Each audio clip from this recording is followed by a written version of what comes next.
নমস্কাৰ দৈনিক বাতৰিসমূহ দৰ্শকক স্বাগতম জনাইছো। এই মুহূৰ্তত লৈ আহিছো কেইবাটাও গুৰুত্বপূৰ্ণ খবৰ। অসম তথা ভাৰতৰ বিভিন্ন প্ৰান্তৰ পৰা এনেবোৰ গুৰুত্বপূৰ্ণ খবৰসমূহ নিতৌ চাবৰ কাৰণে চেনেলটো ছাবস্ক্ৰাইব কৰি ভিডিঅ'টোত এটা লাইক কৰি দিব।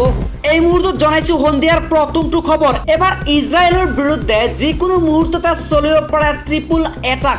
এই মুহূৰ্তত জনাইছো এটা ব্ৰেকিং নিউজ। ইজৰাইলৰ বিৰুদ্ধে এইবাৰ যিকোনো মুহূৰ্তত চলিব পাৰে ট্ৰিপল এটাক, কিয়নো এইবাৰ সীমান্তত সাজু হৈছে জিবুল্লাহ আৰু তালিবানী। এবাৰ ইজৰাইলৰ ওপৰত হামাছে ৰচিছে এক ভয়ংকৰ ব্লুপ্ৰিণ্ট। দৰ্শকৰ বৰ্তমানলৈকে ইজৰাইলৰ ওপৰত কৰা আটাইতকৈ ডাঙৰ আক্ৰমণটো হৈছে এইটো। আৰু জানিব পৰা মতে হামাছ, জিবুল্লাহ আৰু তালিবানে যৌথ আক্ৰমণ চলাব পাৰে ইজৰাইলক। আৰু এতিয়া ইজৰাইলৰ বিৰুদ্ধে যিকোনো মুহূৰ্তত চলিব পাৰে ট্ৰিপল এটাক। আজিৰ পৰৱৰ্তী খবৰটো হৈছে এটা খুবেই ডাঙৰ খবৰ। হিমন্ত বিশ্ব শৰ্মাই মিয়াৰ ভোট খুজি খুজি পাগল হৈ যাব, কিন্তু তথাপিও মিয়াৰ ভোট নাপায় হিমন্ত বিশ্ব শৰ্মাই। এইবাৰ 100 বছৰলৈ মিয়াৰ ভোট নাপাব হিমন্ত বিশ্ব শৰ্মাই বুলি এক ডাঙৰ মন্তব্য কৰিছে সাংসদ বদৰুদ্দিন আজমলে। মিয়াৰ ভোট খুজি খুজি হিমন্ত বিশ্ব শৰ্মাই পাগল হৈ যাব, কিন্তু কেতিয়াও মিয়াৰ ভোট নাপায়। বদৰুদ্দিন আজমলে ক'লে যে 100 বছৰলৈ হিমন্ত বিশ্ব শৰ্মাক নাপায় মিয়াৰ ভোট। এবাৰ ৰাজ্যৰ মুখ্যমন্ত্ৰী হিমন্ত বিশ্ব শৰ্মাক বদৰুদ্দিন আজমলে কৰিলে কটাক্ষ। তেওঁ ক'লে যে মিয়াক শাক পাচলি বিক্ৰী কৰিব নিদিয়ে আৰু চতুৰ্থ বৰ্গৰ চাকৰিও নিদিয়ে, আৰু মিয়াক কোনো ধৰণৰ সুবিধা নিদিয়ে হিমন্ত বিশ্ব শৰ্মাক কিয় ভোট দিব হিমন্ত বিশ্ব শৰ্মাই, এই বুলি মন্তব্য কৰিছে আজমলে হিমন্তক কটাক্ষ কৰি কৈছে যে ভোট বিচাৰি বিচাৰি পাগল হৈ যাব হিমন্ত বিশ্ব শৰ্মা, কিন্তু হিমন্ত বিশ্ব শৰ্মাই কেতিয়াও মিয়াৰ ভোট নাপায়।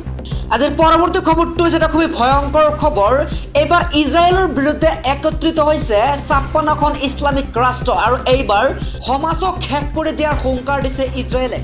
এই মুহূৰ্তত জনাইছো এটা ডাঙৰ খবৰ। এইবাৰ ইজৰাইলৰ বিৰুদ্ধে একত্ৰিত হৈছে 56খন ইছলামিক ৰাষ্ট্ৰ, আৰু এই হামাছ আৰু ইজৰাইলৰ যুদ্ধক লৈ দুটা ভাগত বিভক্ত হৈছে বিশ্ব। দৰ্শকৰ এইবাৰ ইজৰাইলৰ সমৰ্থনত থিয় দিছে আমেৰিকা, ভাৰত, অষ্ট্ৰেলিয়া, ইউক্ৰেইন আৰু ব্ৰিটেইনে। লগতে ফ্ৰান্স, ইউৰোপীয়ন ইউনিয়ন, বেলজিয়ামো সমৰ্থন দিছে ইজৰাইলক। আৰু ইফালে ইজৰাইলৰ বিৰোধিতা কৰা হৈছে ইৰাণ, কাটাৰ, কুৱেইট, লেবানন, ইৰাক, সিৰিয়া আৰু পেলেষ্টাইনৰ। আৰু হামাছক শেষ কৰি নিদিয়া পৰ্যন্ত আক্ৰমণ চলি থাকিব বুলি হুংকাৰ দিছে ইজৰাইলে। ৰাজ্যত অব্যাহত আছে অমৃত কলহ যাত্ৰা, আৰু এইবাৰ এই অমৃত কলহ যাত্ৰাত অংশগ্ৰহণ কৰি নিলম্বন হৈছে এজন কংগ্ৰেছী নেত্ৰী। এইবাৰ অমৃত কলহ যাত্ৰাত ভাগ লৈ নিলম্বিত হৈছে কংগ্ৰেছী। দৰ্শকসকল, কংগ্ৰেছ নেত্ৰীক নিলম্বন কৰিছে দলে।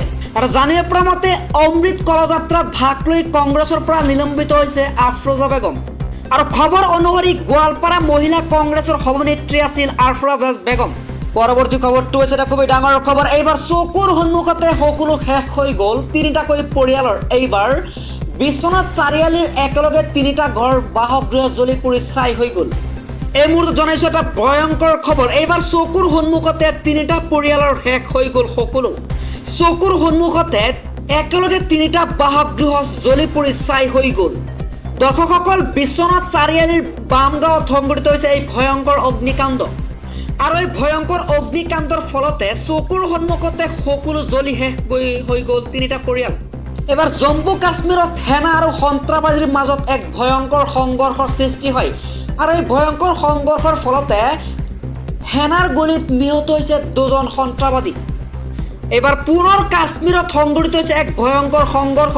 সেনা আৰু সন্ত্ৰাসবাদীৰ মাজত লাগিছে এক ভয়ংকৰ সংঘৰ্ষ। দৰ্শকসকল, জম্মু কাশ্মীৰত সেনাৰ গুলীত নিহত হৈছে 2 উগ্ৰপন্থী, আৰু এই উগ্ৰপন্থী দুটা মৰিফাত মকবুল আৰু জাজিম ফাৰুক বুলি জানিব পৰা গৈছে। তথ্য অনুসৰি কাশ্মীৰী পণ্ডিতৰ হত্যাত জড়িত আছিল এই 2জন লোক। কাশ্মীৰী পণ্ডিত সঞ্জয় শৰ্মাক হত্যাৰ নাম সাঙুৰ খাইছিল এই 2জনেৰে। আৰু বৰ্তমানে এই সমগ্ৰ অঞ্চলটোতে বৃহৎ সংখ্যক সামৰিক বাহিনী নিয়োজিত হৈ আছে বুলি জানিব পৰা গৈছে।